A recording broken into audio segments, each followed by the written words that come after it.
I always have a backup plan.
cyan... Me-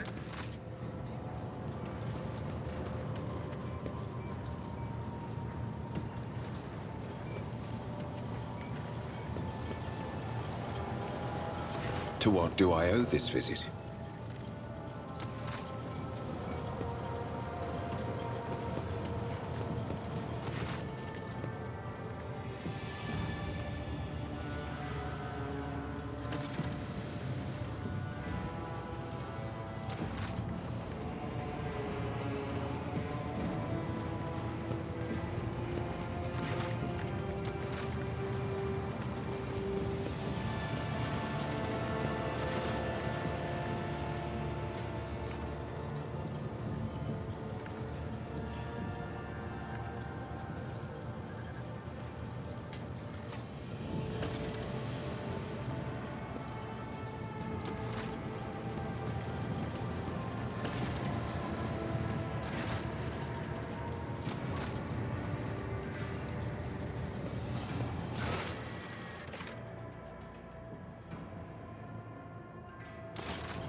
Lord Captain?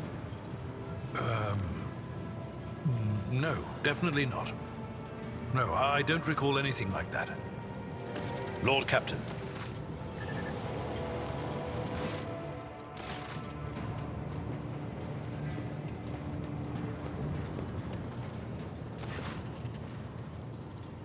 They mean nothing to me. They're just words. A whisper. So quiet, I barely caught it. Like a feather landing on a pile of down. Something about damned ambitions, antiquity, terrible antiquity. And chance. Chance through it all. Oh, now I have a headache. And the stupid bloody whisper wasn't much help. Of course.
Success is the only outcome I accept.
Your chambers are ready, your lordship.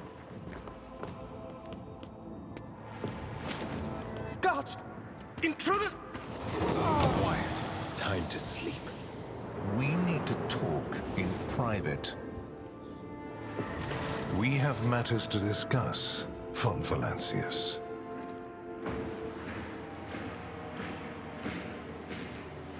Probably. Unless he suffered from hidden ailments, he will soon come to without any major damage to his health. Either way, oblivion is a far safer option for him than the dangerous privilege of being a witness to this conversation.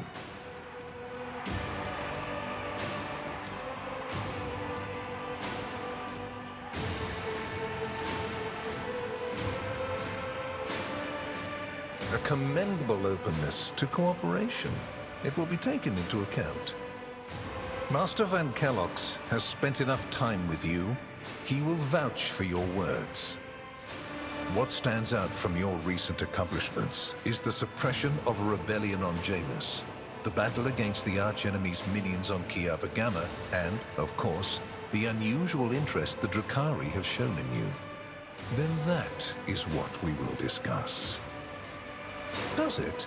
We're in your chambers, not a confessional cell. You're in perfectly good health, and none of the varied and fascinating instruments and procedures that expedite Candor are being applied to you.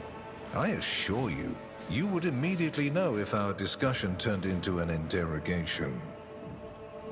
What was the reasoning behind your decision to let Xenos, enemies of humanity, live and act on a planet that belongs to you?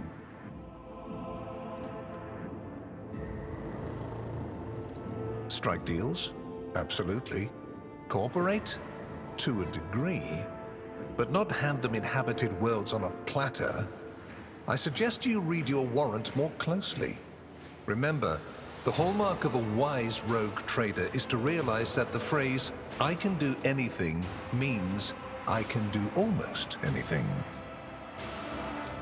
These Xenos, known as the Aldari, have garnered such influence over your naive subjects that I cannot help but wonder who truly rules Janus now.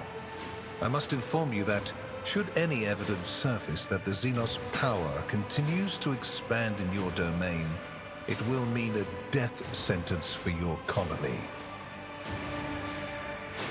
Are you surprised? You thought the Inquisition was unaware of the circumstances of your deeds. How often do you find yourself thinking that there are things we shouldn't know about your life? It is my job to know everything, and I do it very well. Keep that in mind. I cannot satisfy your curiosity without disclosing information of the utmost secrecy. I will say only this. We had the situation under control. There is a tangled knot of perilous events in progress in the Coronis expanse. Plucking even one thread must be performed with great precision and caution, without any room for error. Because you do not want to know the price of such an error, or what forms it might take. Places touched by chaos must be purged with fire and condemned to oblivion. Kiava Gamma should have been bombed to dust and pronounced a forbidden world. However, you decided otherwise and restored the colony's operation. And you didn't even go to the trouble of hiding the traces of the neglect committed by your dynasty. After all, it was House von Valancius that gave Cubus Delphim so much freedom that he sank into seditious heresy. What was your rationale? Your protectorate is a living body, and you have left in it a splinter that might eventually fester. Consider the scale of the amputations that could come of it. I hope you realize that we're talking about more than the fate of some colony. I care not for a single planet, however profitable and populous. But should corruption raise its head again on Kiava Gamma and try to spread, I will burn it away. And you you will be guilty of criminal negligence. Yes, the enmity between you is a known fact, but there is another way to look at it. On Vaebos 6, you met the Archon of a mighty cabal whose presence there seems strange to begin with, and lived. You subsequently encountered a number of her closest henchmen, yet again, you survived. Your capital fell victim to a nefarious attack, but even this time, their daggers missed your heart. Such remarkable luck. To be a personal enemy of such an influential Xenos, to have been attacked so many times and yet make it out alive. So remarkable that one has to wonder, am I watching a spectacle? Could all these thrilling massacres be an alibi of sorts, meant to establish you once and for all as an enemy of the Xenos and never their ally or even their agent? So you already think you're cut from the same cloth as St. Drusus, do you? Ambitious? I'll make note of it. Far from it, my dear. The questions are manifold. How did you manage to survive the battle that claimed the life of Theodora, who was so much more experienced and skilled than you? Is it a coincidence that you and you alone then made it out of the trap on Rycat Minoris? How much truth is there in the rumors being spread by the heretic Kunrad Voitvir about you? Why did you choose to ignore the warning of a member of the Inquisition that a protracted sojourn near the dying Rycat Minoris could bring corruption down upon your ship? Were you driven by your concern for the people or forbidden interest? Was it virtuous of you to allow the warp-stricken Voidsmen to join your crew? The ones who served on the ship that was turned into a trap for you by Kunrad Voitvir? Isn't it possible that they were part of the blight he had sown? The very existence of these questions would have made many of my colleagues doubt the quality of your character, but it won't in this case. Your transgressions are sufficient grounds to bring you before the Inquisition's judgment. And believe me when I say that if you fail to draw certain conclusions from my words, this is what will eventually happen. But for now, I am willing to show leniency, which is rather uncharacteristic of me. I hope you appreciate the generosity of this offer, as your predecessor once did, and benefited greatly from it. The world's power is not without limit, and neither is the protection it provides. All those mysterious expeditions, dubious experiments, collections of xenotech oddities are dangerous pastimes. It takes more than the Emperor's permission to pursue them without consequences. One must also make sure I am not displeased by it. Let me demonstrate how it works. In your retinue, there is a Psyker who is yet to receive Terra's sanction, which, as we both know, is a grave threat and a blasphemy to the laws of the Imperium. I am aware of this secret, but I'm not displeased in the slightest. And so, I cannot deny the possibility that Lady Theodora may have lamented losing some of the freedom she enjoyed prior to my arrival in the Expanse. Nor will I deny that our partnership began with me exerting a certain amount of influence. However, you are not Lady Theodora. Let us put the difficulties that encumbered our relationship to rest along with her. I do not recommend troubling yourself with affairs of the past, for they have no bearing on your present position. Theodora chose to forget about this particular matter. Follow her example, and your fate will be the better for it. You haven't been in a position of power for long, and so one can forgive you for not noticing the troubling changes. The cult of the Final Dawn is spreading in the Coronis Expanse. Not the first or the last heresy that has afflicted this sector, but one that is surprisingly resilient. Mysterious convoys are sliding by, bound for systems in the heathen stars. Just your humdrum pirate trade, wouldn't you say? Then why are the pirates themselves clueless? The Xenos, who have caused trouble in the sector before, have expanded their activities in the last few decades, and there is a logic and a method to their previously chaotic raids. Even 2 packs of space wolves, blessed space marines summoned in my name, did not cool their interest in the Expanse. A mighty explorator fleet, which has studied the Expanse for hundreds of years, has suddenly stopped responding to communication and sunk into a dispute over a tech heresy that was considered dead a couple of centuries ago. House Chorda has clamped down on insurgents, yet its acts of brutality breed troublemakers just as quickly as they're executed, and this bloody carousel has consumed the attention of the esteemed incendiar. Caligos Winterscale has abruptly lost all interest in his domain, and his only apparent concern now is hunting ever more dangerous xenobeasts. And the third and final rogue trader has unexpectedly perished, stabbed in the back by her own Master of Whispers. The Expanse is swiftly losing its protectors right when communication with the Imperium is being disrupted by the raging warp. Basically, all the Expanse has left is me and you, if you follow my instructions. Which would you prefer? And you, Heinrichs, do you wish to continue working at the Honorable Rogue Trader's side? I will comply with any order, Lord Inquisitor. If you command me to remain in the company of the scion of the Von Valancius dynasty, I won't be distressed. Without a doubt, Master Van Kellogg's has earned my complete trust by repeatedly demonstrating courage, loyalty, and cunning. His mathematical mind, not given to sentiment, can be of great use in an emergency.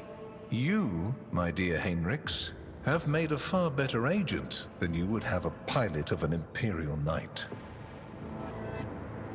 Then Master Van Kellogg's will remain in place. It puts me at ease to know that there is someone to watch over you. I consider it an honor to accompany you. And before what tribunal do you intend to challenge my authority? If, for the security of these territories, I find it necessary to execute any individual and replace them with a puppet counterpart, turn their realm to ash, and put their servants to death, I have the right to do so. The threats I protect the Expanse against are extraordinary and justify the harshest means. Welcome to my world, where going too far simply doesn't exist. I make no deals, and Emperor forbid that I give you orders. That would mean infringing on your privileges. I'm merely offering well-meaning recommendations and expecting that when the Expanse finds itself in danger, you will break away from your own affairs to heed them. I seem to remember that your exalted aristocrats presented you with many gifts. It would be rude of me not to follow suit. Please accept this gift as a sign of my favor. In an hour of need, give it to any faithful servant of the Emperor, and the Inquisition will come to your aid. The color indicates how close the bearer is to the Lord Inquisitor. White is beautiful, yet vulnerable. It stains as easily as one can lose the Inquisition's trust. Do all you can to preserve it.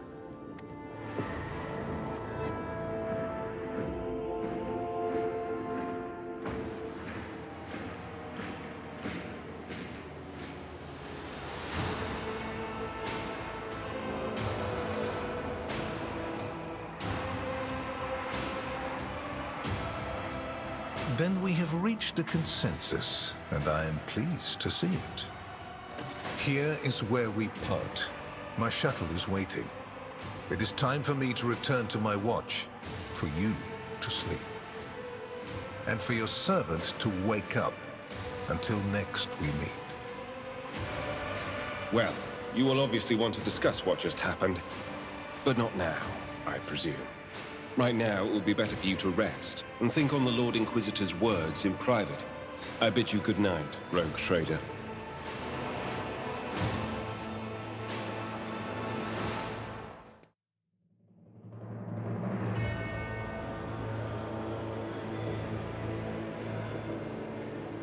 The rise of the rogue trader heir restored a tenuous equilibrium to the Fon Valancius Protectorate.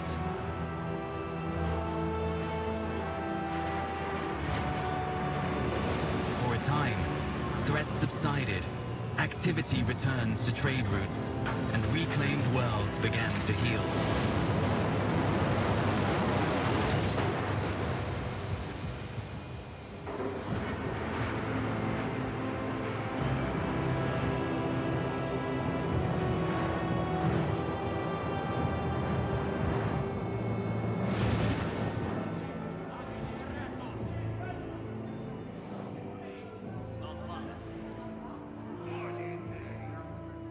The new Lord Captain's subjects praised the God Emperor and their leader wholeheartedly. For none knew what fate might await them.